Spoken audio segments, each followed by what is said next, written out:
One day সিরিজের হতাশাজনক পরাজয়ের ক্ষত ভুলে নতুন উদ্যমে টি-20 সিরিজ শুরু করতে যাচ্ছে বাংলাদেশ। 3 ম্যাচের এই সিরিজের প্রথম টি-20 ম্যাচ অনুষ্ঠিত হবে আগামীকাল সোমবার সেন্ট ভিনসেন্টের কিংস্টন আর্নেস ভ্যালে গ্রাউন্ডে। ম্যাচ শুরু হবে বাংলাদেশ সময় ভোর 6টায়। সিরিজ শুরুর আগে ক্যারিবীয় অধিনায়ক রবম্যান পাওয়েল বাংলাদেশকে সতর্ক করে দিয়েছেন, তার দল আত্মবিশ্বাসী এবং জয়ের জন্য দাপুটে পারফরম্যান্স দেখাতে প্রস্তুত বলে জানিয়েছেন তিনি।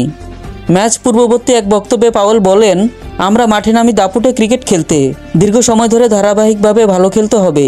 ভীতিহীন ক্রিকেটই আমাদের মূল লক্ষ্য। গত 15 মাস ধরে আমরা ঠিক এভাবেই খেলার চেষ্টা করছি। যদিও দলটি চোট সমস্যায় ভুগছে, তবুও পাওয়েলের বিশ্বাস নতুনদের নিয়ে গড়া এই দল ভালো পারফর্ম করবে।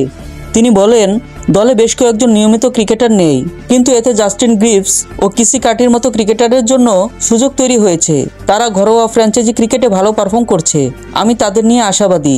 টি-20 ক্রিকেটে ক্যারিবীয় ওপেনার জনসন চার্লসের ভূমিকা নিয়ে বেশ আশাবাদী অধিনায়ক।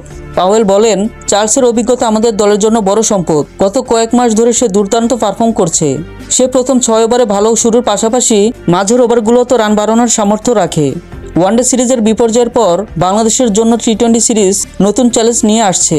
প্রতিপক্ষ হিসেবে ওয়েস্ট ইন্ডিজই সবসময় ভয়ঙ্কর, তবে নিজেদের ভুল শুধরে সংক্ষিপ্ত ফরম্যাটে ঘুরে দাঁড়ানোর সুযোগ রয়েছে টাইগারদের।